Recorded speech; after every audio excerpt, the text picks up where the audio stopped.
Okay, well, it's 5:30. I'm going to call to order the study session. Eva, do you know, is Commissioner Anderson going to be here? Chairman, I believe he will be here. He has not mentioned that he wouldn't make it. Okay.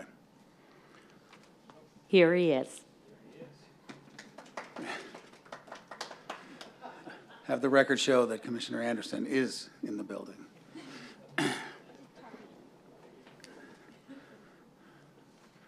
All right, very good. Well, we will then call to order, and our first item on the agenda is DR 24-24, Aldi Gilbert and Mr. Keith Newman.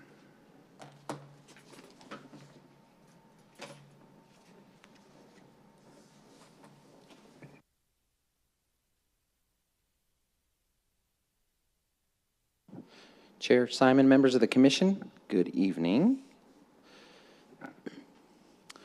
My I can hear some weird feedback. Okay, I won't worry about it then. My first project before you tonight is Aldi Gilbert, as you stated. See if I can get this clicker to work. Nope, won't work. There we go, perfect, thank you. So the Aldi Gilbert site is located at the southwest corner of Arizona Avenue and Desert Lane, as you can see on the screen in front of you. If you will recall, this project, this site is part of a master site plan. Let's see if I can get it to move again. Nope, it's not working again.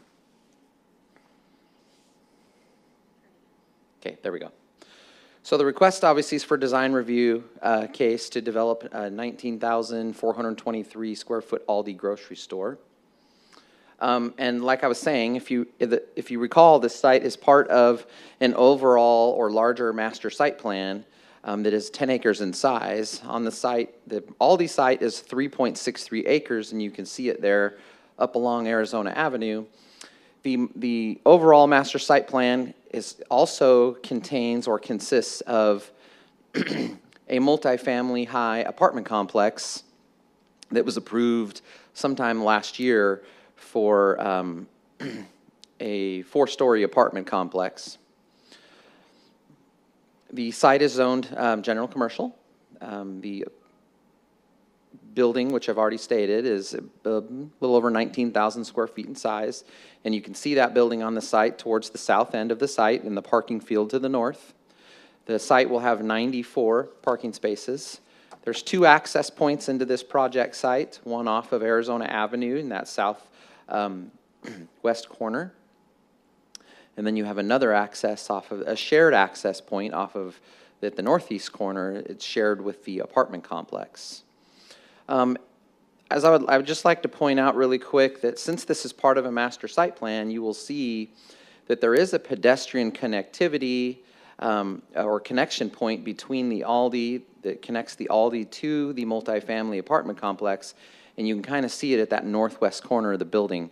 You can't see it really that much better on the landscape plan, but that has a sidewalk that goes over the drive aisle, and it leads to an open space area that the apartment complex will build what you see there on their property, some trees and some landscaping there, but then there is a kind of a little courtyard on the multifamily parcel. It has some fire pits and some benches and some hammocks and a lot of trees and things like that that the public could access if they wanted to. So that's kind of how we ensured that the 2 projects were horizontally integrated with one another. So as far as the landscape plan is concerned, there's 37.1% open space, and that is all those open space areas are located in the parking lot. You have that nice little sidewalk on the north that leads out to Desert Lane with a lot of landscaping. And then landscaping along the perimeters of the site, along Desert Lane and Arizona Avenue, of course, and of course along the southern boundary as a buffer, 2 rows of trees to the apartment complex that is to the south. And I already mentioned the landscaping along the western boundary that helps kind of integrate this site with the multifamily apartment complex. The building elevations, they're approximately 25 feet tall at the midpoint of that sloped roof. And the roofing is generally flat with a pitched tower over that main entryway of the building. The main materials of the building are EIFS, and you have some fiber cement paneling and some masonry veneer, and you can see that on these elevations. The elevation that's to the south, not south, excuse me, to the east, and you can see on the bottom of the screen, is the elevation that is facing the multifamily apartment complex. And we required that they upgrade that with all of that cement fiber paneling and some of the stone so that it has a better visual appeal next to the apartment complex. They do have loading docks back there, which are screened with 14-foot tall gates because they're closer than 100 feet to the residential property.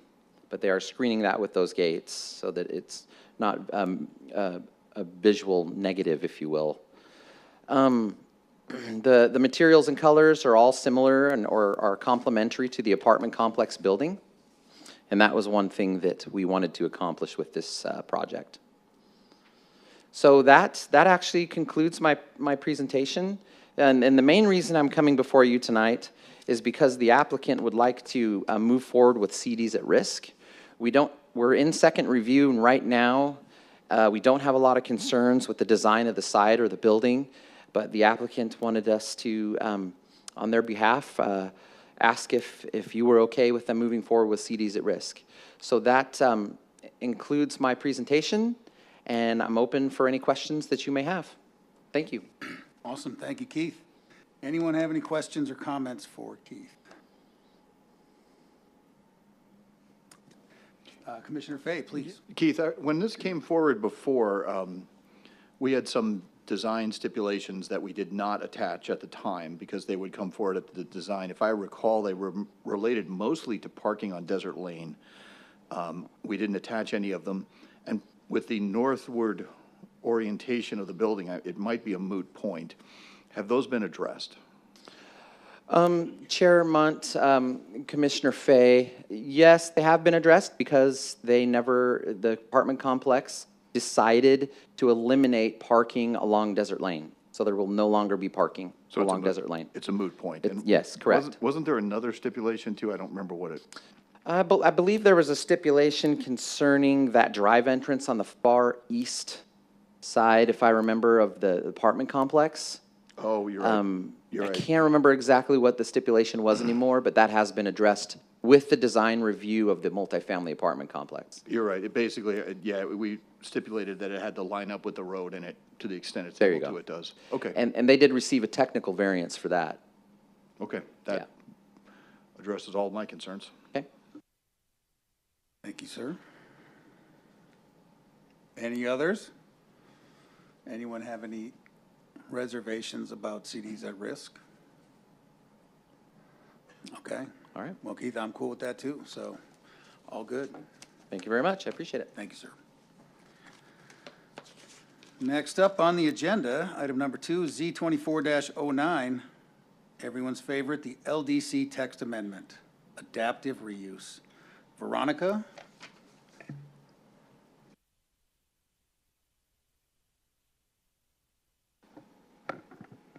Good evening, Mr. Chairman, Commissioners.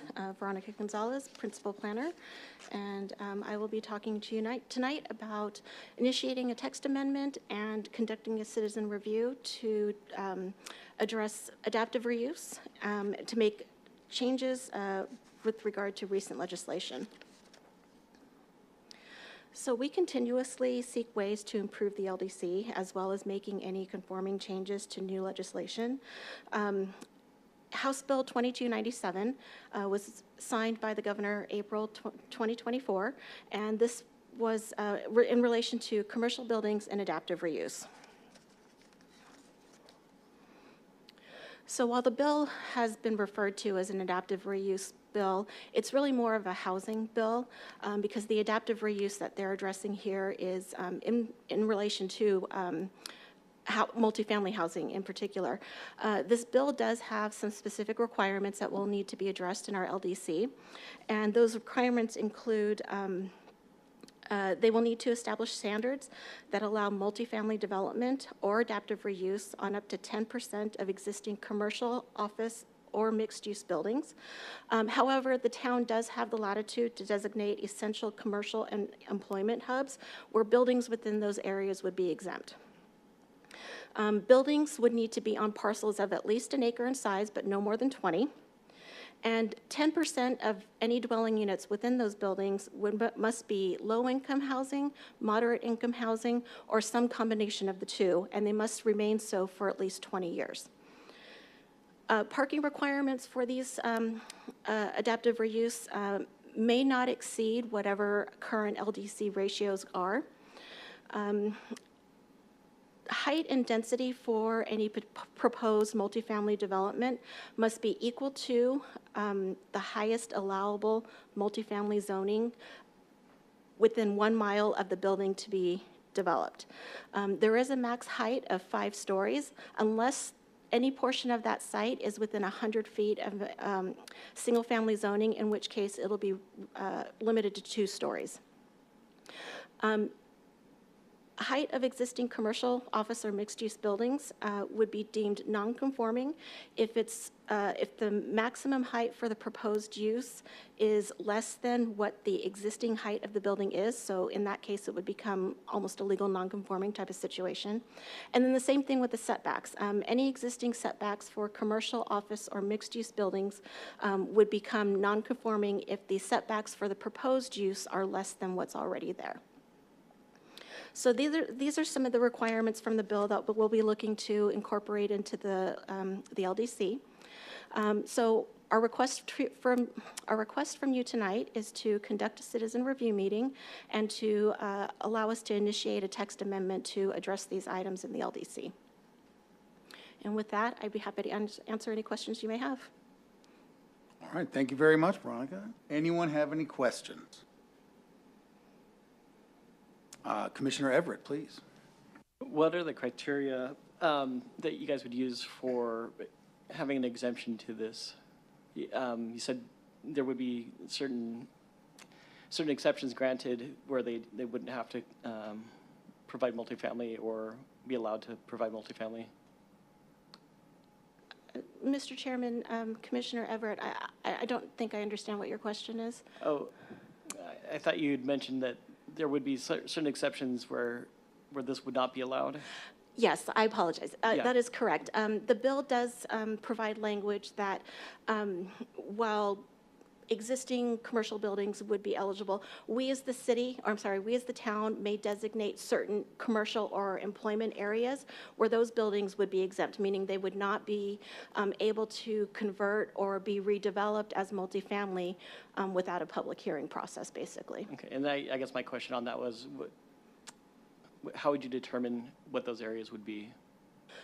Mr. Chairman, Commissioner Everett, that's part of the process that we'll be going through, is evaluating areas where those essential commercial and employment hubs would be, where we want to preserve the existing commercial and employment uses.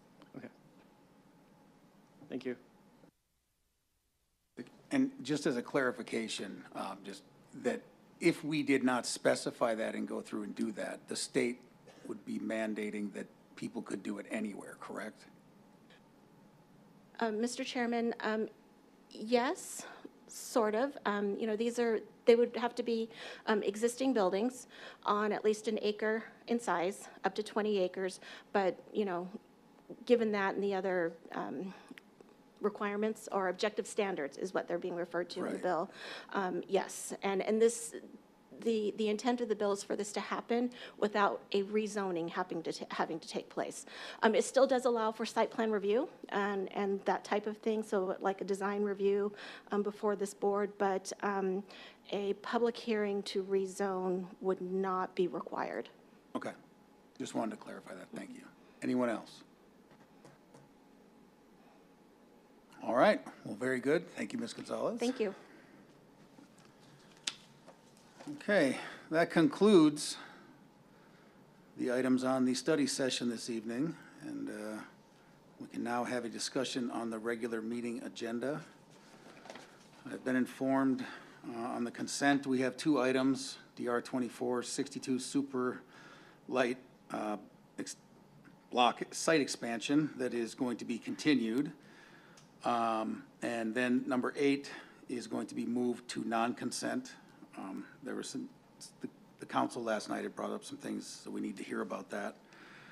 And then number 9, DR 24-68 Gilbert Christian High School Athletic Building. So since number 7 is being continued, the other one's moving, does anyone have any reason number 9 needed to be removed from consent? Okay. Then on the regular agenda, from our meeting, number 10 and 11 have to stay. 12 is being continued. 13 is the general plan update and the LDC text amendment, so we'll hear that. And then number 14, DR 24-46 Oasis Church expansion. Unless there's anyone here or anyone else has a reason, I thought that was one we could move if we desired. Anyone have any? Is there anyone in the crowd that was seeking to speak on number 14? Scanning the sea of people, I did not see any arms. So we will seek to move that one. Okay. Well then, with that, we will conclude the study session. Chair, Oh, I'm sorry. sorry. Could number 12 also move to consent since it's a continuance? Oh, I guess, yeah, I thought we'd have to vote, but yeah, we can move that to the consent. Is that, Ms. Elena, are we allowed to move if it's being continued to that date, can we move that to consent for the vote? She doesn't like it. I can see it. I would prefer that it would be Okay. separate motion. So we'll make a motion. Very good. See, I knew I was going to get that. Okay. Anyway, with that, we are going to adjourn. We have been very expeditious, and it's 5:48. We'll be back here in 12 minutes, 6 o'clock sharp, to start the regular meeting. Thank you.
Okay, looks like we're getting close if everyone is ready. Not that I was rushing our town attorney. Okay, with that, I will call the regular meeting to order, and we will start with the Pledge of Allegiance. Please join me. I pledge allegiance to the flag of the United States of America and to the republic for which it stands, one nation, under God, indivisible, with liberty and justice for all. All right, thank you very much. Eva, could we have a roll call, please? Commissioner Everett, Here? Commissioner DeGravina, Commissioner Simon, Here. Commissioner Gage, Here. Commissioner Fay, Here. Commissioner Davis, Here. Commissioner Anderson, Yeah. Vice Chairman Bianchi, Chairman Munt. Here. We have a quorum. Thank you. Okay, following that, we'll work on the approval of the agenda. This is what we had just spoken about this in the study session. We are going to move item number 8 from the consent to the non-consent. That's the LDC text amendment, the chickens. And we will move number 14, the Oasis Church expansion, to consent, unless there are any in the audience from the public that had input they wanted to speak on number 14. Is there anyone? Okay. So 14 will be moved to consent then.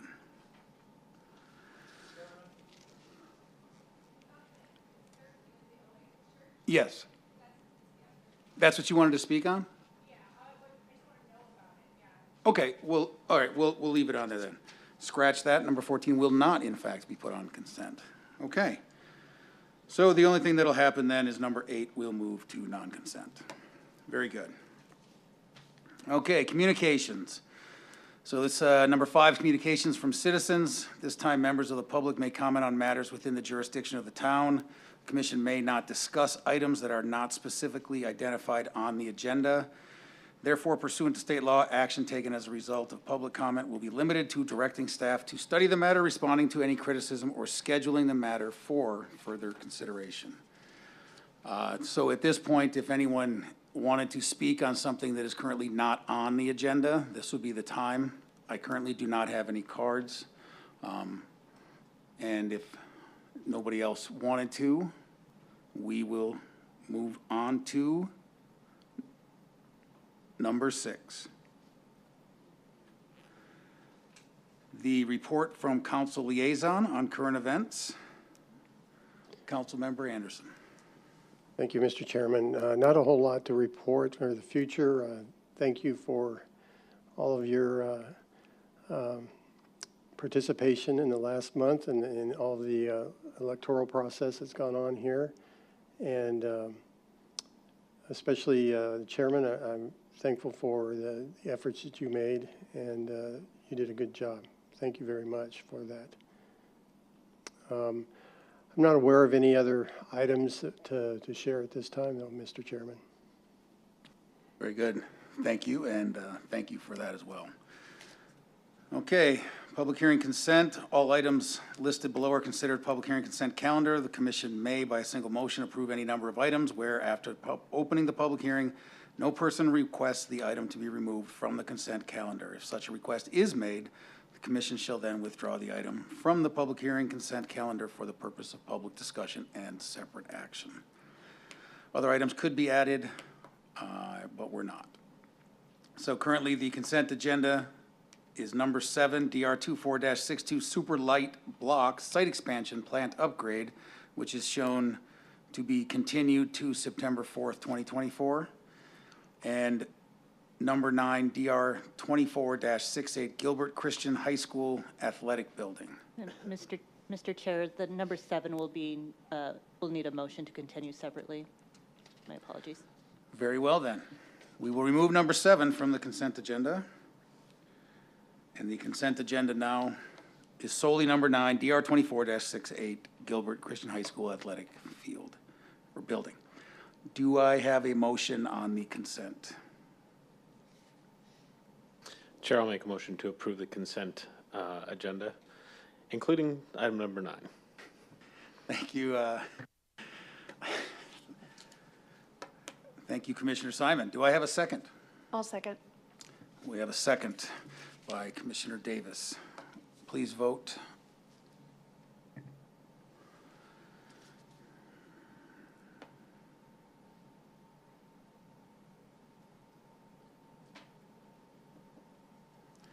And we have a unanimous consent approval of the one item. Okay, moving into the public hearing non-consent. Non-consent public hearing items may be heard in an individual public hearing and will be acted upon by the commission by a separate motion. During the public hearing, anyone wishing to comment in support or in opposition to a public hearing item may do so. If you wish to comment on a public hearing item, you must fill out a public comment form. The little form's in the back of the room at the table there. Indicating the item number on which you wish to be heard. Once the hearing is closed, there will be no further public comment unless requested by a member of this commission. And since number 7 will be rather easy, we'll open up with number 7 since it's a continuance, if I can get a motion on that. Chair, I'll move to approve the continuance to September 4th, 2024 of DR 24-62 Superlight Block Site Expansion Plan Upgrade of number 7. Thank you, Commissioner Simon. Do I have a second? I'll second that. Commissioner Fay with the second. Any discussion? Nope. Please vote.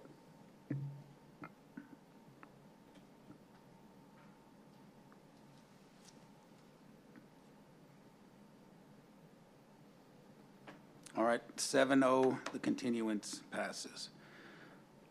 I am going to move to number 10 now because I believe there was a time constraint that the applicant had on that. So we'll bring up Z24-01 SEC Southeast corner of Val Vista and Elliott. And Sal, please come on up.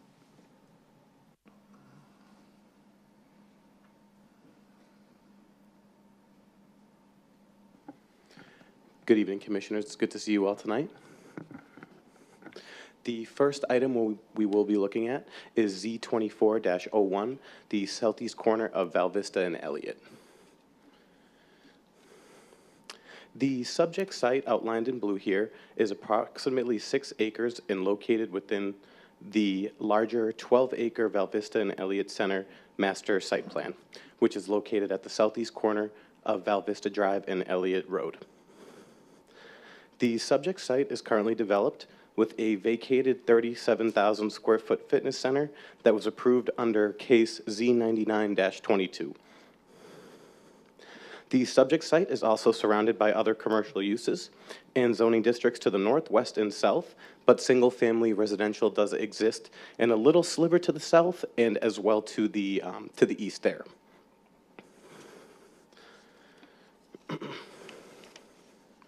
So the request at hand is going to be a 3-part PAD amendment. The first portion is a rezone of approximately 4.5 acres from what is shopping center to 4.5 acres of general commercial. The reason for the conversion of zoning districts is to accommodate the new storage use with the shopping center zoning district. They are limited to 75,000 square feet to a single user.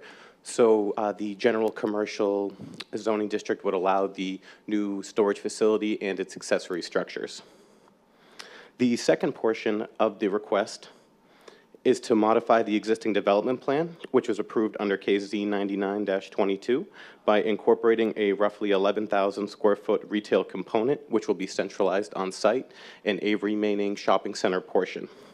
And the other adjustment to the development plan will be the addition of 4 accessory structures to the storage facility to the north and south. And lastly, the applicant is requesting to amend, delete and add established conditions of development to the planned area development. So here on the screen, we do have the three modifications to the conditions here. First, we have condition LL in ordinance 1179, which is the strike-through of a pedestrian plaza, outdoor courtyard, and other pedestrian amenities should be part of the commercial development. And the other portion stricken out there is regarding the pedestrian sidewalk or connection that will connect from Elliott Road to the center of the site. The reason why this is stricken through is there is another condition, O, that was established that also references that connection from Elliott to the center of the site. So this is just a way to clean up this ordinance as we move forward. But that portion in the center will remain, that any outdoor or any restaurant shall have an outdoor seating area. The other part of the condition or amendment to the condition is the removal of condition J in ordinance 633, which basically states that all development in DR shall be heard at the planning commission as well as town council. We're requesting to strike this through just to follow our current, procedures and practices that we have with the town today. And lastly is the addition of condition TT, which is essentially allowing the established building that is there on site today, that vacant fitness structure, to remain in its current place with that 60-foot, 4-inch setback. And any new development to come forward would need to meet the base zoning district standards, which would be 75 feet from that adjacent residential. Here we have that zoning exhibit, where you can see along that eastern property and moving a little bit more to the west, we have that proposed general commercial portion that's 4.5 acres. And just to the west of that is that remaining shopping center portion, which will have the commercial and retail component, which you'll see on that development plan in just a second. So we have that 4.5 acres of general commercial and that 1.5 acres of leftover shopping center. So as we move to the development plan, you can see those 4 new accessory structures to the north and south, as well as the reuse of that existing vacant facility there as well. With the associated structures, the new storage facility will total to 39,695 square feet, which will be located on, like I said, to the north and south there. Just to the east, you can see that proposed retail component centralized on site. And the other thing I want to mention as well, going back to the proposed stipulations, as you can see those proposed storage structures to the north and south there are meeting the base zoning district setbacks for the 75, but the existing structure is remaining at that 60 feet 4 inches. So just wanted to call that out for you. As for public participation, a neighborhood meeting was held in August 17th of last year. There were no members of the public to attend, and as of date, we have not received any community comment regarding the project. So with that information, planning is recommending the recommending an approval to Town Council for Z24-01 southeast corner of Val Vista and Elliott as requested and subject to conditions. And with that, I can open up the floor to any questions. Thank you very much, Sal. Anyone have any questions or comments for Sal? Yes, I do. Commissioner Fay, please. Sal, thank you. I'd like to focus in on those 2 conditions, and particularly LL, well, actually both of them. So J, they will not come back to us again, but that's because it's the new procedures. They don't come back to us again? For the follow-up design review, they would come back to Planning Commission. We just wouldn't bring them to Town Council. So we're just looking to remove this condition just to align with the common procedures now, where DRs typically are just brought to the Planning Commission level and don't need to be approved at Town Council.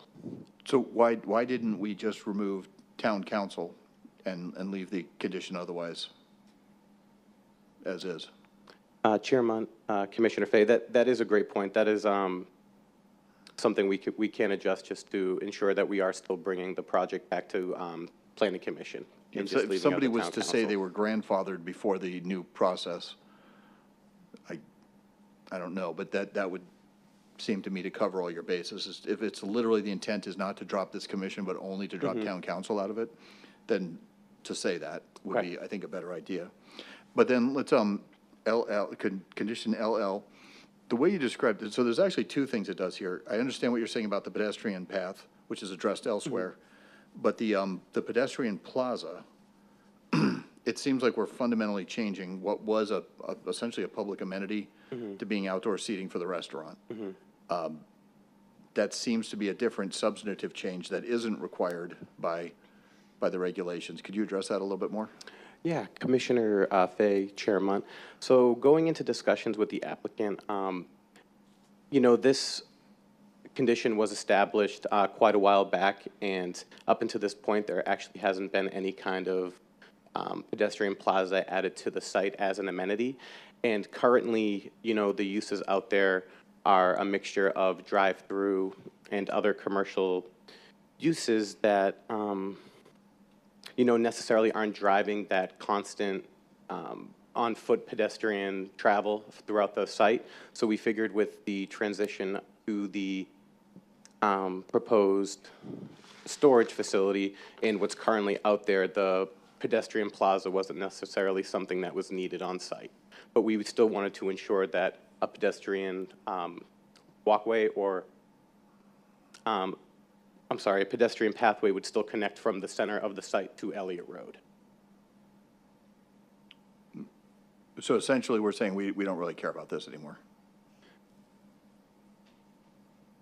I don't want to say we don't care about it, but it's just, you know, just the way the site has continued to grow and where it is today, it isn't something that would necessarily fit on site or align with some of those uses out there today. I mean, there's no moral judgment here. It sounds like we don't really care that much about this, so we're letting it go. Yes. Okay. Okay, I understand. Thank you. I care, Commissioner Fay. Anyone else?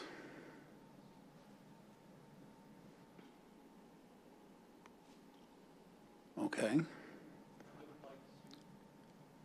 Sir, have you filled out okay, we'll get to the public comment when it's public comment. On this issue? Yes, sir. And if you could bring the comment card to the ladies over here, please.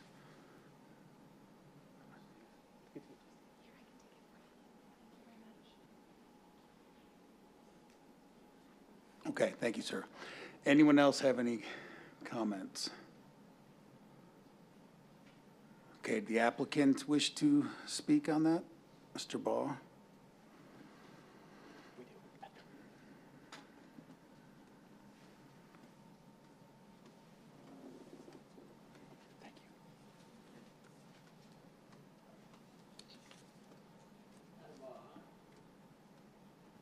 Adam Baugh, 2525 East Arizona, Biltmore Circle. Commissioner Fay, on the back end of this presentation, I have an exhibit that I think will help clarify that question. This is a site that I lived next to for many years, actually. Funny enough, my first home was just down the street off of Val Vista. But also, the first gym membership I ever had in this town was a 24-hour fitness at this place. I don't think they even exist anymore. The site is presently zoned shopping center today, and a shopping center allows this use right now today. The reason why we're asking for this zone change is because there's a cap on the amount of square foot that's otherwise allowed in SC, and so the request is simply to go to a GC category that allows us to exceed that cap. Let me walk you through the story here. This site was approved in 1999, built shortly thereafter, and operated as a gym. But at some point in 2019, the gym closed, and it's been like this since that time. For about 5 years, an empty gym. An unfortunate part about this type of building, though, it's purpose-built. It's built specifically for a gym with columns in certain ways and designs, and so it isn't as easily adaptable to be reused for something else. There's a few uses that actually work in a big space like this. You tend to see them become charter schools. Sometimes you see them become churches, and sometimes you see them become indoor storage facilities. And we desire to purchase the property. We're not the current owners, but we do have it in escrow. The land and the zoning transaction will close, subject to the zoning being approved. But if it's approved by the town council, then we would be able to move forward and make these improvements. The challenge is when you occupy a gym facility like this with storage, you don't need the 200 to 300 parking spaces that surround it. And so what do you do when you have this sea of asphalt around the building? And so just to give you some perspective, this is the view from essentially Val Vista looking back towards the building. And we think Val Vista has an excellent window opportunity for more retail. And so in theory, where you're seeing this empty parking lot right here will be a future retail building, about 10 to 11,000 square feet or so. And then behind that is the empty gym, which we propose to repurpose and do an adaptive reuse for storage. This is the back of the building and the side of the building today, and these are the neighbors' homes who live directly behind it. One of the things that occur right now today is that anyone can drive around this property. Sometimes when you have these empty shell buildings, it's an opportunity for mischief. I won't tell you what Mr. Baugh did as a teenager, but this would have been the perfect spot for me. And unfortunately, it is this way, and it will be this way unless something changes. I think you might hear from testimony from neighbors, although I got a call today from somebody who informed me of things that I wasn't aware of, including burning mattresses, dumping trash, and busted windows. I hope that with our proposal, we can prevent much of that. The important thing for you to understand today is that with this adaptive reuse, the closest point of any building to the neighbors is the existing building right now today. So our proposal gives you a little bit of idea. We'd love to build some new buildings on the north side and the south side of the property where it's essentially just a parking lot right now today. We'll keep the existing building where it is. What you can't see necessarily in this picture, but along Val Vista, you'll see a little area that says future retail building.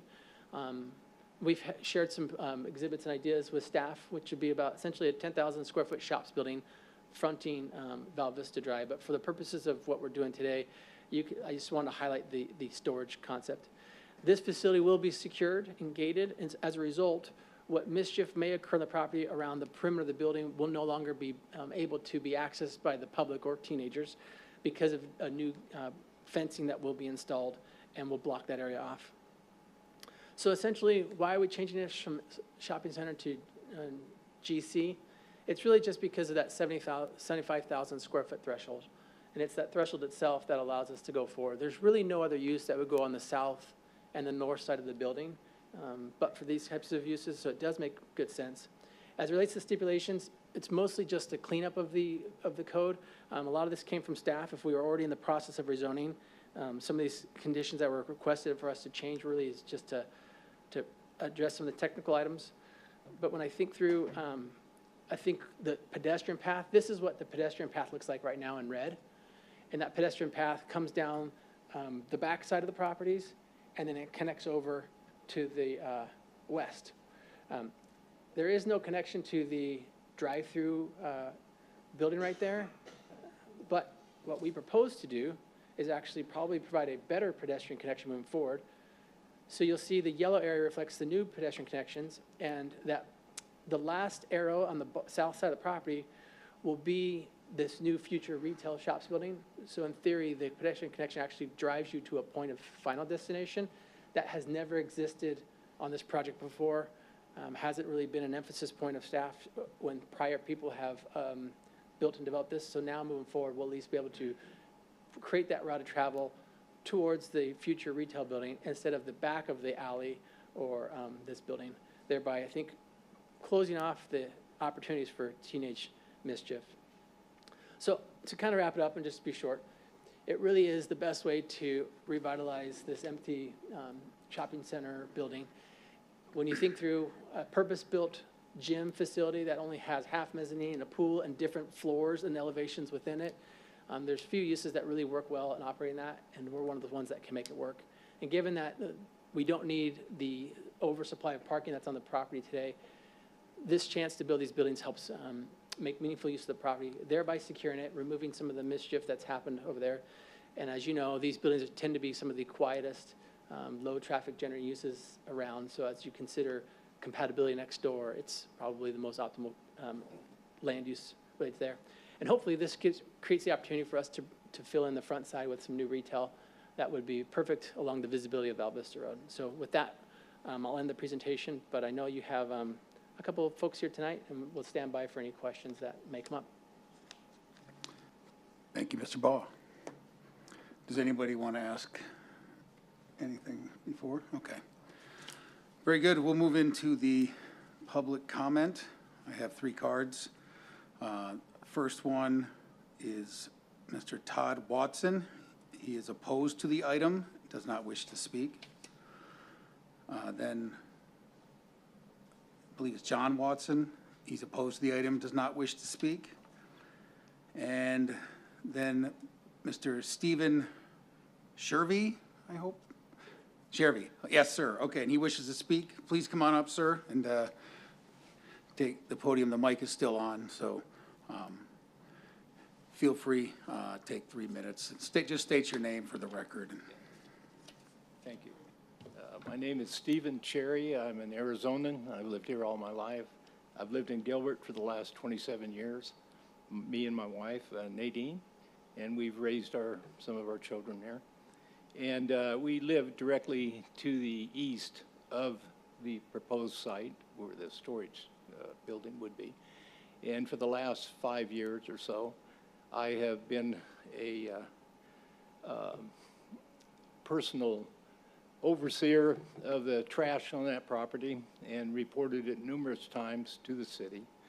And I just get tired of that. And it isn't just the vandalism, but we did drive by there tonight. And I did get pictures. Some more of the plate glass windows are totally broken through. I mean, you could walk through them right now without, and some of them are boarded up. And it's just the aesthetics of the place are terrible. And we live in the neighborhood adjacent to it, and it makes our area terrible. And if I were coming like I did 27 years ago to look for a place to live, I would drive around and I'd say, man, I'm not living in this junky place. And so the only guarantees we would like to see, and I would like nobody has really kept after it over the last few years, maybe because of COVID, maybe because of whatever, I don't know. But the only time they've ever cleaned it up is when I've complained or the city's done something. And even some things that were there 5 years ago are still there, junk. And I would like to see it cleaned up. That's all I'd like to see. And I did talk to this gentleman tonight before coming to the meeting.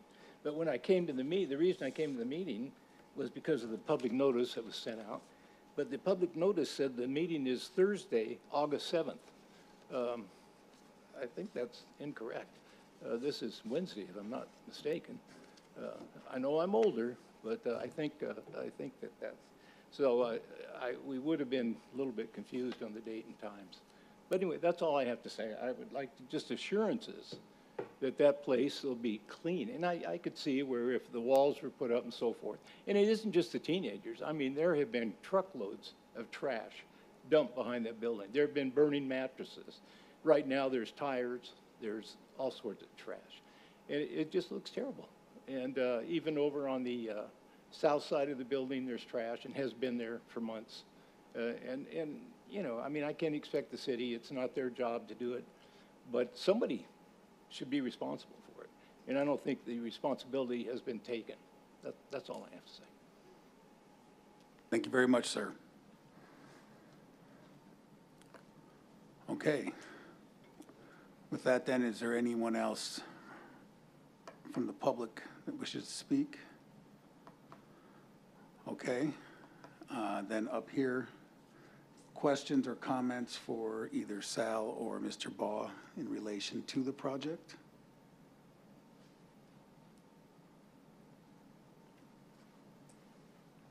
Okay. I was just gonna. Commissioner Davis. Thank you, Chair. I was just gonna state that it seems like development in this location with the gating will address a lot of the concerns that Mr. Cherry raised, hopefully to get this cleaned up and have somebody continuously monitoring it. So I feel like this development will do that, so. Thank you, Commissioner. Anyone else? Okay, well, I'll close the public comment then and bring it up to the dais for discussion or a motion.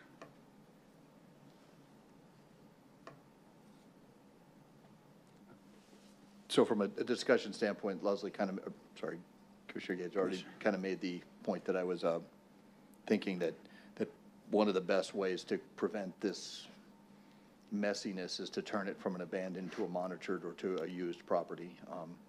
one of my rules when I condemn a property is once we condemn it, get it down, get it flattened.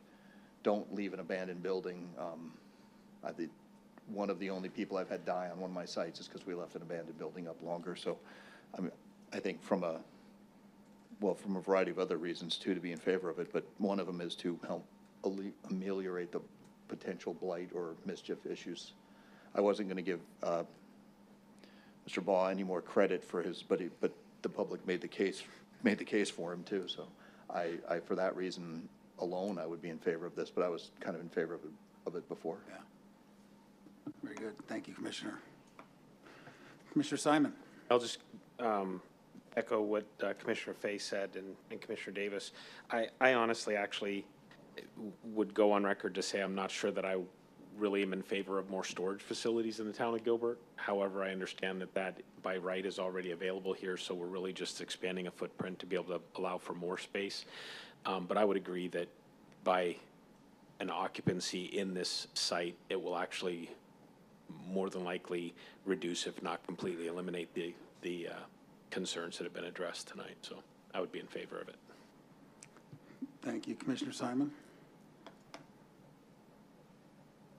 Okay. Well,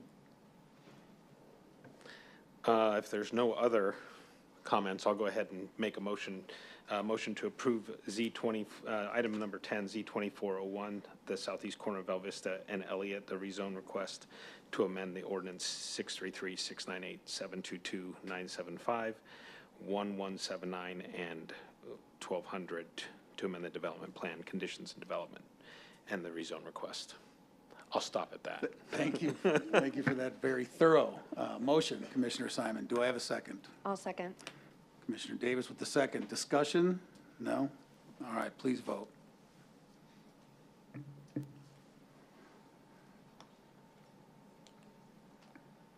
Vote carries 7-0. Thank you very much. Tracking back one, we need to go now back to number 8 that was moved off of the consent, and that is Z24-06, LDC text amendment, and Ms. Veronica Gonzalez.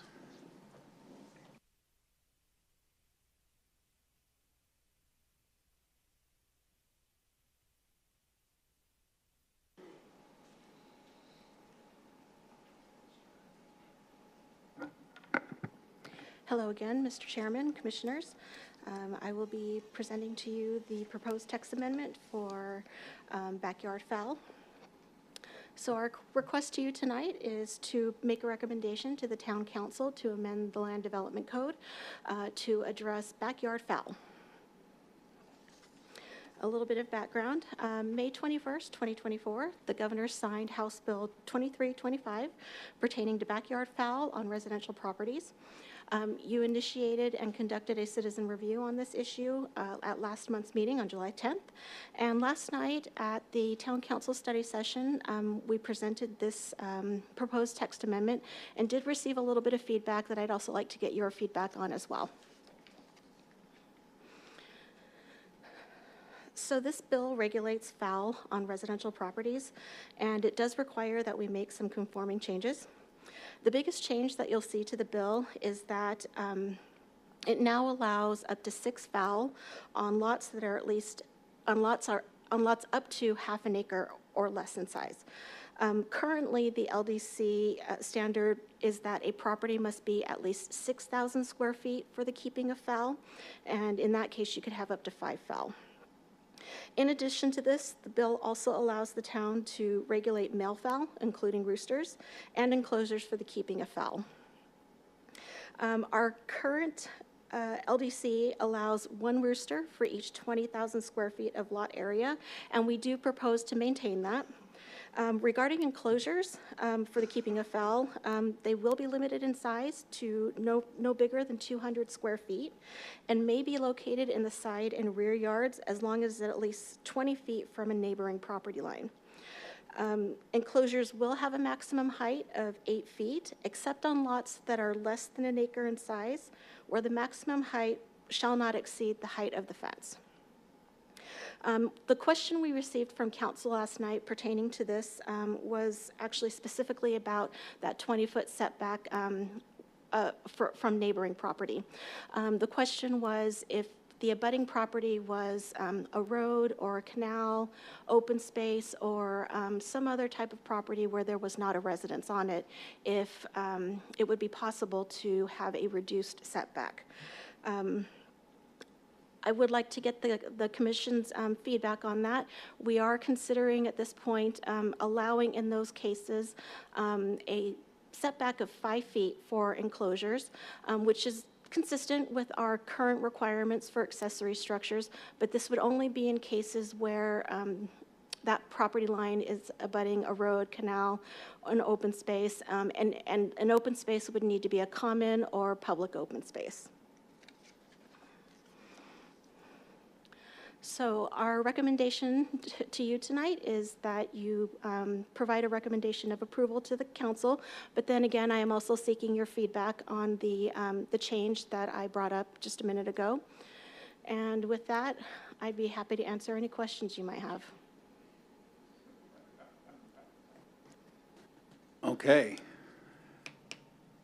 It never ceases to amaze me. This got all the way up to the governor to make a law about it, that we are now spending countless hours in staff time and all of you. But anyway, it's a beautiful thing. Anyone have any questions for Ms. Gonzalez? Commissioner Davis. Chairman, thank you. My question is if you do move forward with a reduced setback with the reduced height, if it can encroach into that setback adjacent to an open space versus what height they can have on the building set further into the lot. Commissioner Munt, Commissioner Davis, I just want to make sure I'm understanding your question, is that if you agree with a reduced setback of up to 5 feet for an enclosure up to 8 feet or lower than the fence height? Pardon me, I missed that part. So 8 feet is the maximum height that they can have in both locations? Commissioner Davis, that's correct. Okay, I apologize, I missed that part. I'm sorry, let me correct that. Maximum height of 8 feet unless the property is less than an acre in size, and then the height is whatever the maximum height would have to be less than the fence line. So if the fence is only 6 feet tall, the enclosure could not be 8 feet tall. It'd have to be less. Got it. I apologize, I missed that part. Okay, so, sorry, clarification there. Chairman, if I may. Go ahead, Commissioner Simon. Clarification there, because if you have abutting to a canal and they have a chain link fence that is only 4 feet, are we then keeping it at 4 feet because the fence line is only 4 feet? Or are we going with a standard 6-foot block fence? Mr. Chairman, Commissioner Simon, that's my understanding, based on the language of the bill. It was not overly descriptive. It just said on lots less than an acre, no taller than the fence line. So making a very quick assumption and interpretation, I guess, it would be if that was the height of that fence line, because that would be the fence, 4 feet. Great questions. Thank you, guys. Anyone else?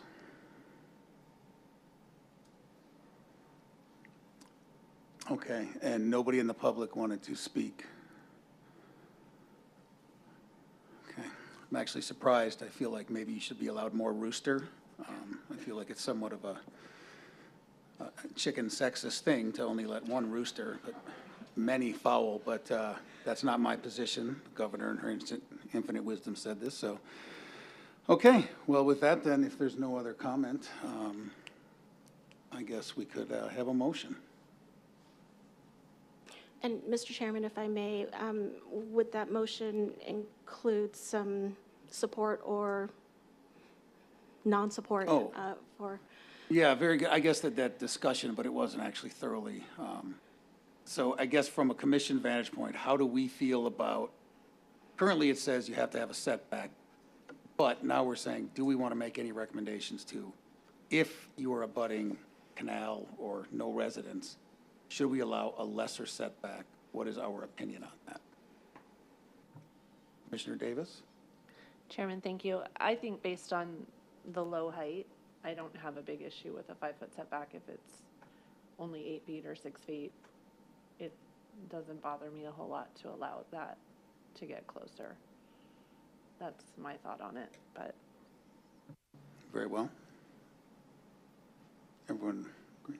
Commissioner Everett? Yeah, I don't have a problem with allowing exceptions in those cases either. Very good.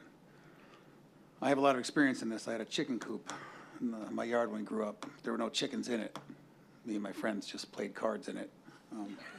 My brother now lives there, and he has chickens, so it works well. But I think it was about 6 feet in height, so it would conform. Okay, well, with that, is there a motion? Chairman, Commissioner Sutton? I'll make a motion to approve item number 8, the Z2406 LDC text amendment, and a recommendation to approve a reduced setback on properties that abut empty lots or canals or yada, yada, yada. Non-residential, yeah, or commercial, okay. Do I have a second? I'll second that.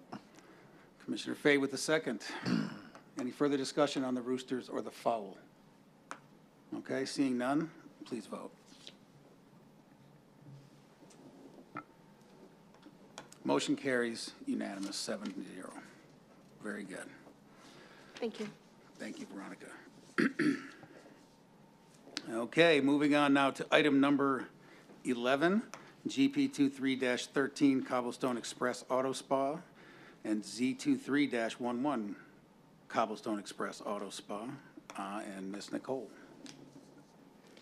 Thank you, Chair, members of the Commission. Nicole Russell, Senior Planner. Tonight I'll be presenting GP 2313 and Z2311 for the Cobblestone Express Auto Spa. The request is to a minor general plan amendment to change the land use designation from neighborhood commercial to general commercial. And the zone change is requested to change the zoning from neighborhood commercial to community commercial for the construction and operation of a car wash. Here is the subject parcel located at the southwest of the intersection of Germain Road and Lindsay. Just a little bit of background on this property. In 2005, the entire area, let's see if I can do the laser pointer, this entire strip was rezoned to neighborhood commercial for the Lindsay Groves office complex and future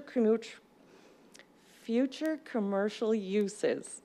In 2020, there was a C-store that was approved, a convenience store on the property to the north. There was a design review as well as 3 use permits to allow for the fueling station and 24-hour operation. And as you can see, where the subject property is located is south of where the convenience store was approved and north of the office complex, with a place of worship to the east side of Lindsay Road and an apartment complex on the west side of the canal. Generally, a convenience store with fueling station is a typical use that's found in conjunction with a car wash and similar in intensity. The proposed amendment to change from neighborhood commercial to general commercial and the companion rezone is a compatible change in the area in which it's proposed, based on the surrounding land uses I just showed. The general commercial appears to be an intensification of the land use allowance. However, the site, as previously stated, will be adequately buffered from the existing residential to the south, which is not on this slide, but you can see, no, you can't see it on that slide either. It is to the south of the office complex. I apologize for the bad graphic. Here is a conceptual site plan of what the car wash could look like. As you saw on the agenda, the design review has been requested a continuance to the October Planning Commission meeting, but here's the site plan of what's going to be coming forward at a later point in time. The applicant had a neighborhood meeting on November 6th of 2023. There were no neighbors, no public at that meeting. Staff has received a petition of non-opposition from 10 of the surrounding community businesses. For the reasons set forth in the staff report, staff asked to recommend approval to the town council for GP 23-11 and GP 23-13 and Z 23-11 as requested, subject to the conditions in the staff report. This does conclude my presentation. I am available for questions, and my applicant is available as well and has a presentation following mine. Very well, thank you, Ms. Russell. Anyone have any comments or questions for Nicole? Commissioner Simon? Yeah, just really quick, is this it's right in, right out only, and only one point of ingress egress? The main right-in here, it is a right-in, I'm sorry, yes, right-in, right-out. Because this sits further south, it does not sit up against Germain Road, it's south? Correct. Correct, okay. The aerial photo, you can see that there's already a median in place on Lindsay Road for that. But there is access off of Germain through the convenience store property once that's built. Okay, so we're already working in conjunction with the convenience store? Correct. To make sure there's through traffic there? Okay.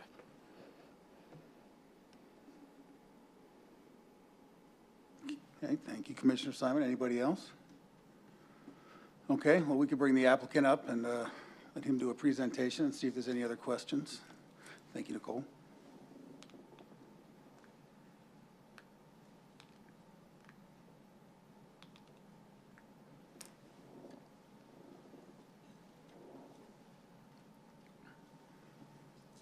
Good evening. My name is Paul Gilbert. Turn the mic on button on the base of it. There we go. Yep, awesome. Thank you. It's rare for me to be asked to speak up, so thank you. For your record, my name is Paul Gilbert, 701 North, 44th Street in Phoenix. I represent the applicant. My planner, Kurt Valliere, is here. I'll be very frank with you. I've got nothing of real substance to add to that very fine and complete report by your staff. And therefore, unless you have some specific questions, I'm very content to rest our case on that presentation. The important facts to focus on are, we're here with staff support, we're here with neighborhood support, we're here with no one showed up in opposition at the neighborhood meeting, and the use is extremely compatible with the use already approved to the north, which is a convenience store with a fueling station. All those things, I think, militate very cogently to support this application consistent with the staff recommendation, and we are in agreement with all of the staff conditions of approval. So I'm going to take my chances and hope my brevity will be rewarded and not regale you with my full 12-page presentation here this evening. Yeah, well, no worries. The worst we would do is make you present. Anybody have any questions for the applicant regarding this project? No, I think your brevity was rewarded well, sir. Well, thank you. Thank you, too. Okay, anything else that we wanted to ask? I don't have any comment cards, and I don't see anyone else that was wishing to speak on this item.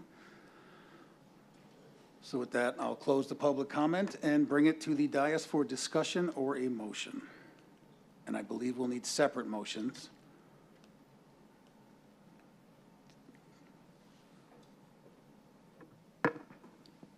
If there's no discussion, I'll go ahead and make a motion. Yes, sir. Go ahead, Commissioner. Yeah, good. Okay. Move to recommend to Town Council approval of GP 2313, a minor general plan amendment. We have a motion to approve GP 2313.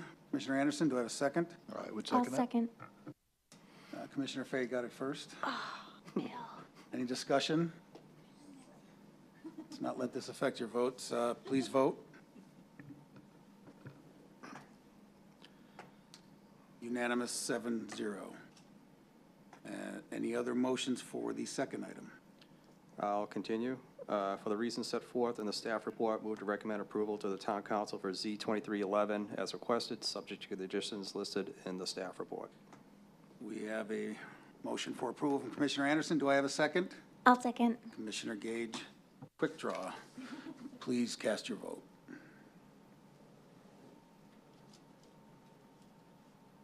Unanimous, 7-0.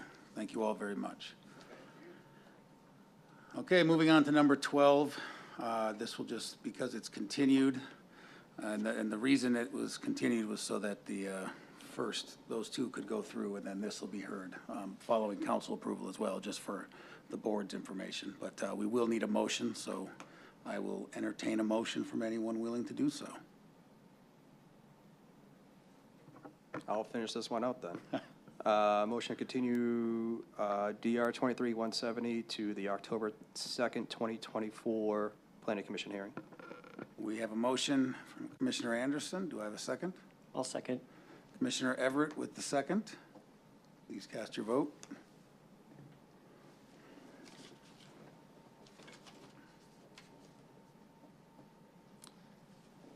Motion carries 7-0. Moving on now to item number 13, GP 24-01 Gilbert 2024 General Plan Update and Z 24-07 LDC Text Amendment, and Ms. Ashley McDonald. Thank you. Thank you, Chairman and Commission.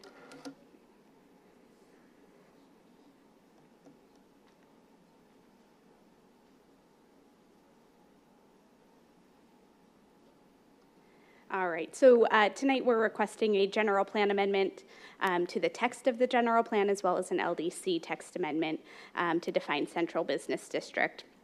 Just by a little bit of background, this legislative session, there were a number of bills that impacted housing. We heard from Veronica this evening as part of the work session on House Bill 2297, that's adaptive reuse. We've heard a little bit from Ava in previous meetings about accessory dwelling units, and then tonight we're talking about House Bill 2721, specifically related to middle housing. So if you hear us talking about housing pieces, it is a variety of bills that we're looking to address. So similar to Veronica's update, in May of 2024, the governor signed House Bill 2721, which relates to middle housing.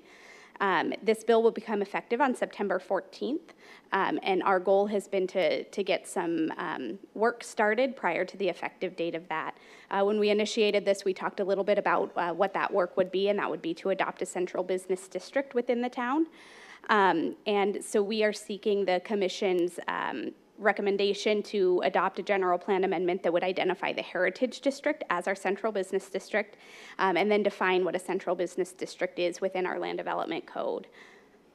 A little more background on what this is. House Bill 2721 requires that by January 1st of 2026, a municipality has to adopt regulations that will allow for duplexes, triplexes, fourplexes, and townhomes on both of these items that I'll cover next, on lots zoned for single family within 1 mile of the municipality's central business district, and on 20% of any new development more than 10 contiguous acres within the town.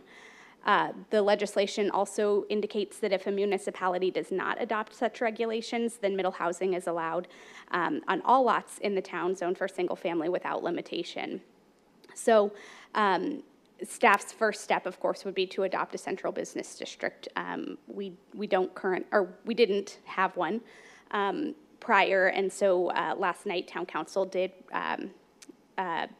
adopt a resolution identifying the Heritage District as our central business district. So this would allow us to comply with that first bullet point.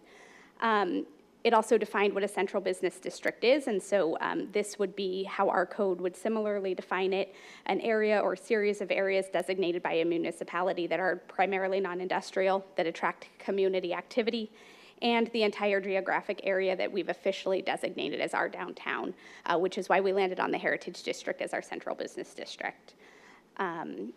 We took a look at, just for the commission's information, what that buffer area looks like in those lots that would be impacted by the central business district. This information and how we will regulate these lots will come to you at a future meeting as we continue to work on what those regulations look like. Our first step, again, just establishing that central business district because that needed to be done prior to the effective date of the bill. So what we're seeking from the commission tonight, having provided you with that background, is to add to the general plan in the growth areas framework section a sentence or that indicates that the Heritage District has been identified as our central business district pursuant to the new statute. This section already exists within the general plan, and the Heritage District is already identified as a growth area. So this is a very brief addition to the general plan amendment, just to, again, reiterate that we have a central business district. And then with the Land Development Code, another very simple update to add to our terms, central business district, and then we'll refer back to that state statute for the definition. The purpose of the request, again, is for compliance with House Bill 2721 to allow middle housing within properties zoned single family within 1 mile of that central business district. So our first step is identifying that central business district.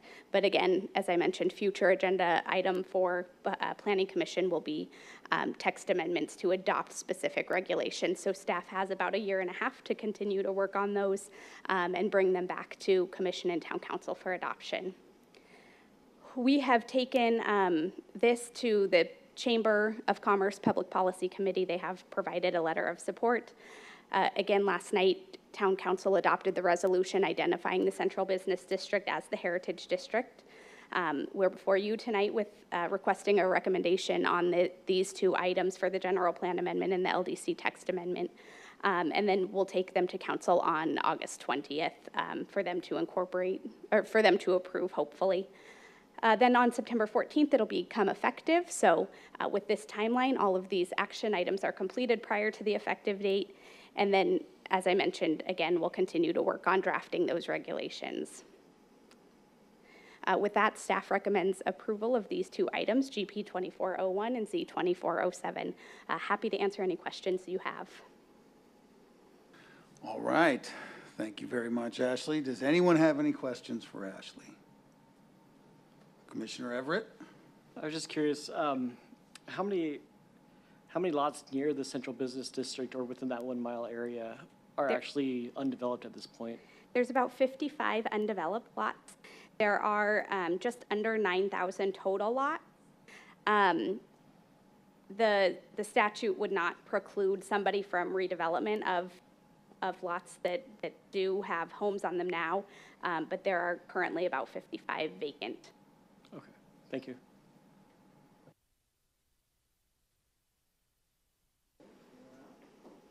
Anyone else?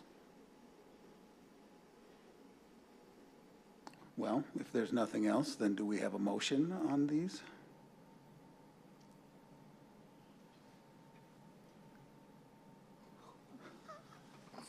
Commissioner Gage, yeah. I'll make a motion to approve, to recommend GP 2401, the Gilbert 2024 General Plan up.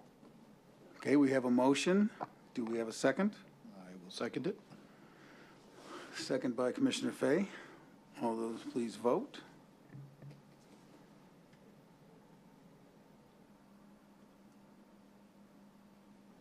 Motion carries 7-0. Okay, and do we have another motion for the second item? I guess I'll do this one too. I'll make a motion to approve Z24-07, the LDC text amendment. We have a motion. Do we have a second?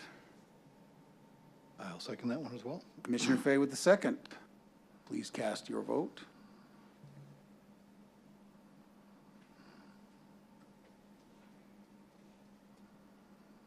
Motion carries 7-0. Okay, moving on to item number 14, DR 24-46 Oasis Church Expansion. And Kristen, thank you.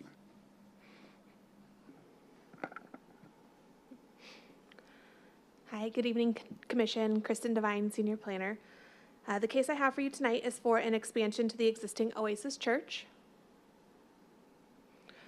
The site is located on Greenfield Road, just south of Queen Creek Road. It's approximately 5 acres, and it was approved in 2014, and at the time included 2 phases as part of the proposal. Phase 1 was developed, and you are now seeing Phase 2. Phase 2 includes adding 2 classrooms to the existing building, totaling approximately 1,600 square feet.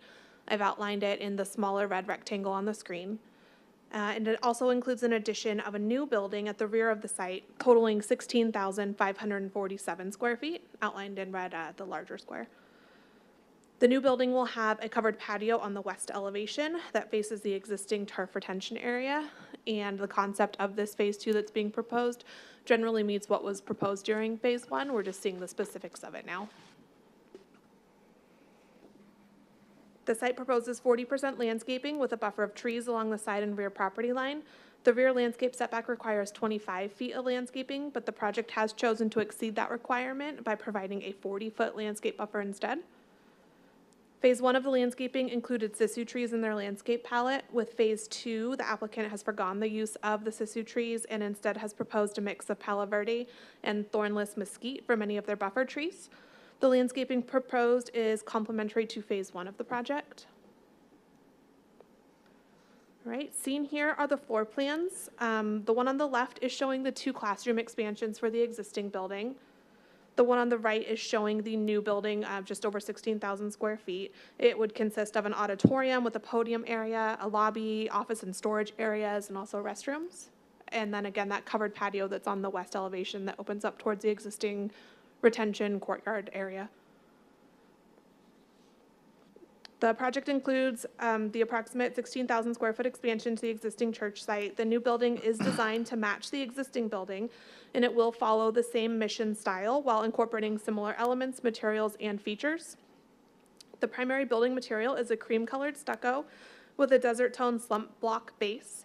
Spanish clay roof tiles are proposed as well as wood and steel accents and arches into the building design. The height of the building is 28 feet 4 inches, with the bell tower element being proposed at 38 feet. The maximum height requirement in this district is 35 feet, but per the LDC section 5.2.5, the bell tower is permitted to encroach into that height restriction.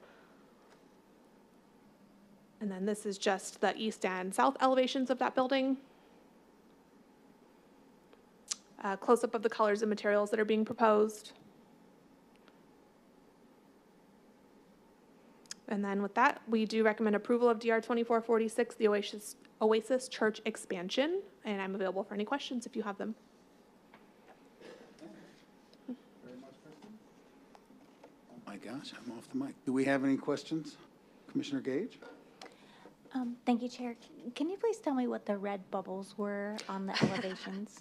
So Chairman, Commissioner Gage, that is actually from the applicant's resubmittal. We had addressed comments about where the mechanical equipment sat, and they had included bubbles highlighting the areas of the mechanical equipment, essentially where that's located in reference to the parapets. It's just part of their resubmittal that's not actually relevant to the design. Okay, thank you. Anything else? Okay. Kristen, do you know, did the applicant want to? I believe they're here to answer any questions if you have them, but there's not a presentation. Okay.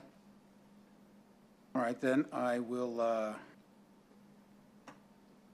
move then to, we have a public comment card. Ms. Sherry Smith is opposed to the item and wishes to speak. Please come up to the microphone at the podium here and just state your name and address, and then 3 minutes, please. Hi, I'm Sherry Smith, and never been here before, so I apologize if I don't do this correctly.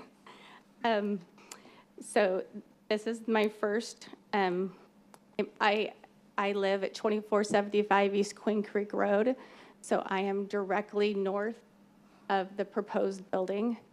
I moved into the property in 2017, which is obviously prior to the 2014 proposal that they're talking about. So this is, for me, the first time when I got the letter in the mail that I learned about the proposal, and it seems that that everybody knows but me about what's going on. So I'm not necessarily opposing. I think I have a lot of questions and concerns because the building will be sitting directly behind my residence, and I was not expecting this. If you look at the homes that sit on Queen Creek Road, of those homes, there's about 6 between Greenfield and then I think it's 164th Street. My home sits the farthest back on its property, so I have a really large front yard and a really small backyard, which makes me very close to the proposed building that they're proposing. So my big question is how close to my property line, because it looks like as far as single-family residence is concerned, they're going to be a lot closer to our property line, to my south wall, which is their side yard. And currently, so I actually did live in the home while they constructed the first part of the building. And so I watched that building get constructed, and I also watched them put a block wall fence at 2455. The church put in a block wall and made it tall to give privacy to 2455. And my property already has a block wall, but now my next door neighbor's block wall is 3 blocks higher. So they went quite a bit higher to provide a buffer, I guess, from the church to the residents. And I would definitely want more privacy. And also the way the land sits, my property sits higher than the church. So when I walk in my backyard, people in the yard or the lot behind me can completely see me. I walk to my block wall fence and can see over it. So, because it's so high up. So I see directly into them and they can see directly to me and into my house and bedroom windows that all are south facing for me.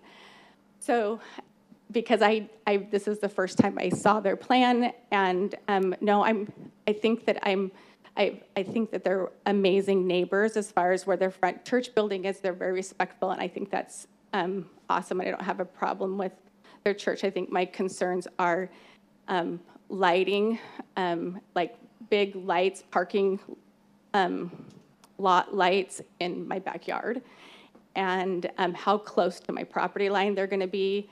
And I think those are my biggest concerns thinking. And if you look at the people around, I know I'm just one neighbor, but I am the neighbor that this is affecting.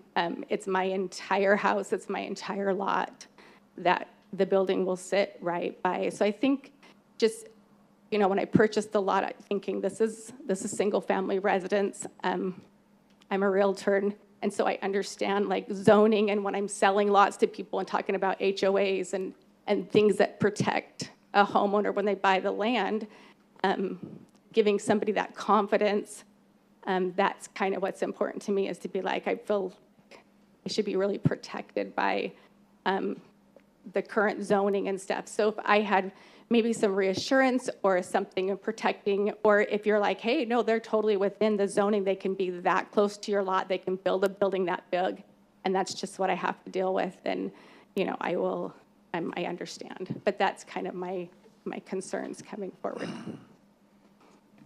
Thank you very much, Ms. Smith.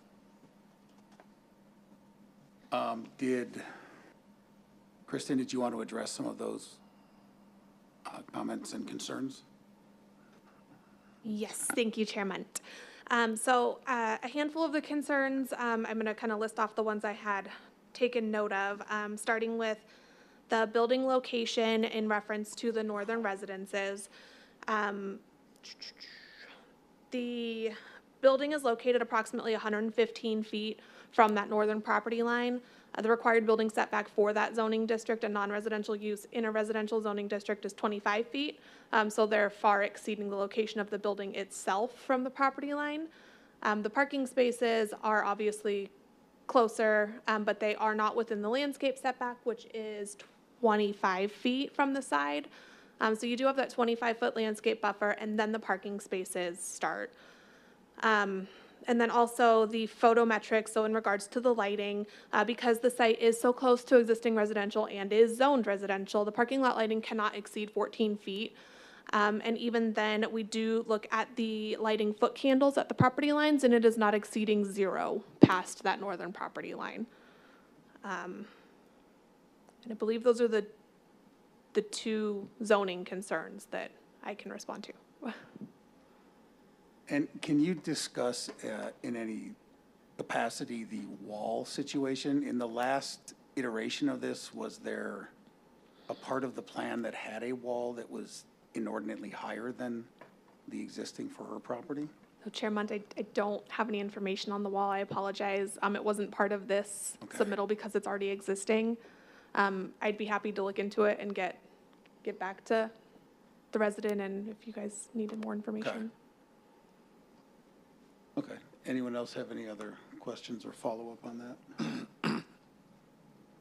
Commissioner Everett? Were you? No, sorry, I was genuinely clearing my throat. All right. Just, I'm a landscape architect, and so looking at the plan, I mean, just to maybe reassure you a little bit, they do have that double row of mesquite trees between your property and the church.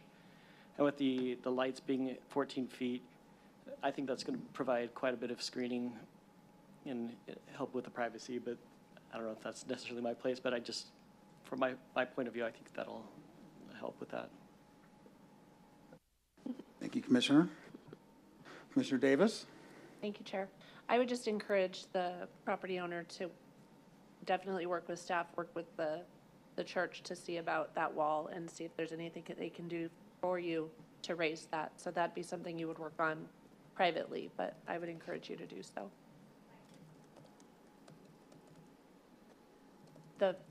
We're not in the public hearing portion. She's asking if she can ask a question on that. No, we can't actually. It's we go through the public comment, and If you have additional questions, I'd be happy to speak with you afterwards, just to give you more information if you're looking for that. it's just procedural, that's all that, okay. But I would echo that especially if during another phase, there was a wall that had been built somehow by the applicant, that if it's really 3 blocks higher, that I think would be something that would probably be better served to be contiguous along the entirety of the property. Commissioner Gage? Thank you, Chair. Kristen, can we ask that the applicant put some of the shields on the back of the parking lot lighting that is up against these homes to the north? I'm just looking at the cut sheet for the parking lot lighting. It doesn't look like there's any shields on them. Is that something we can do? Sure. So Chairman, Commissioner Gage, I'm not familiar with parking lot lighting and whether shields typically go on that, but it could be a condition that's added if that's something that you suggest. If I can jump in, the cut sheet does say it's a dark sky compliant full cutoff, so it is doing what you're requesting. Oh, okay. Thank you. Sure. Thank you.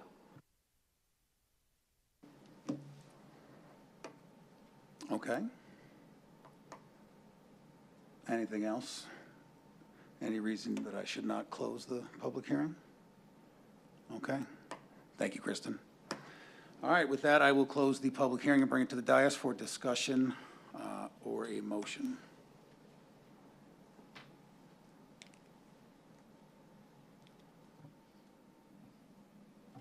Chairman, I'll move to approve DR 24-46, the Oasis Church expansion.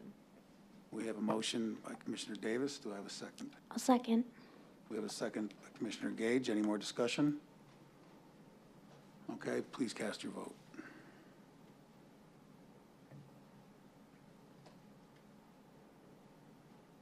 Motion carries 7-0. Thank you, and thank you, Ms. Smith, for your comments. Okay, that concludes the agendized items. We will move now into the always fun administrative items. And we'll go straight to number 15, which is the Planning Commission meeting minutes. And that would be, if you've all had a chance to review these, we have 3 different sets. Number 15 is the minutes from June 5th, 2024. Does anyone have any issues with those minutes or else a motion? I move that we approve the minutes from item 15, Planning Commission minutes. June 5th, 2024. Yeah, June 5th, 2024. We have a motion from Commissioner Everett. I will second. Second, Commissioner Davis, please vote.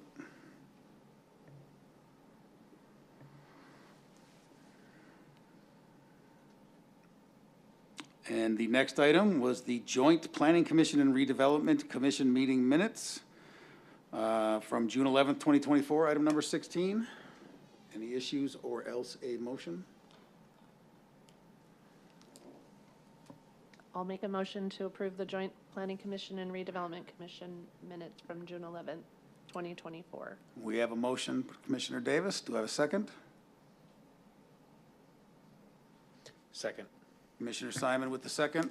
Please cast your vote. Is it not possible to abstain on, I wasn't present, so I was going to abstain, but there's no button for that.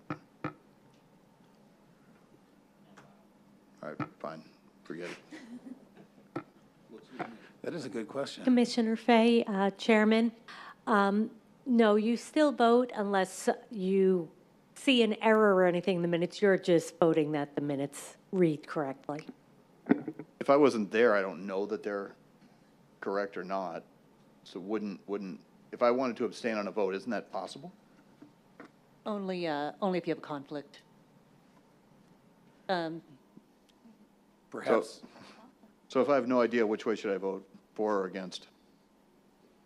I can only encourage you to vote your conscience, but Do we need to redo the vote so you can vote no, since you don't know? You could vote that there's no grammar or spelling errors. Yeah, exactly. Well, the vote has been cast. It's unanimous. Moving on to item number 17, Planning Commission meeting minutes from July 10th, 2024, of which I was not present, and now we are going to be in the same conundrum. Do I have a motion? I will move to approve the Planning Commission meeting minutes from July 10th, 2024. We have a motion on the table from Commissioner Davis. Do I have a second? I'll second. Commissioner Everett with the second. Please cast your vote or discussion on abstention. Unanimous. Well done. Okay, moving on to the next is the communications. We do not have an executive session, so we'll go straight to the report from chairman and members of the commission on current events. Anyone? It's pretty hot outside. Be sure to drink lots of water. It might be hot again tomorrow. Okay. Report from the Planning Services Manager on current events, Ms. Eva. Thank you, Chairman. I just want to take this time to thank all the commissioners for their service to the town and remind that 4 commissioners' terms are coming to a close and that I encourage you all to submit applications to continue. Thank you. Thank you very much. And you cannot abstain from that, Commissioner Fay. Oh, that's a planning commission joke. All right, with that, we'll adjourn. Thank you all very much. Or wait, do I need a vote? Okay. I got hit with the legal beagle. Somebody make a motion. I'll make a motion to adjourn. Commissioner Simon with the motion, Commissioner Davis with the second on adjournment. That's right, because last meeting when you voted against it, so we do need to vote.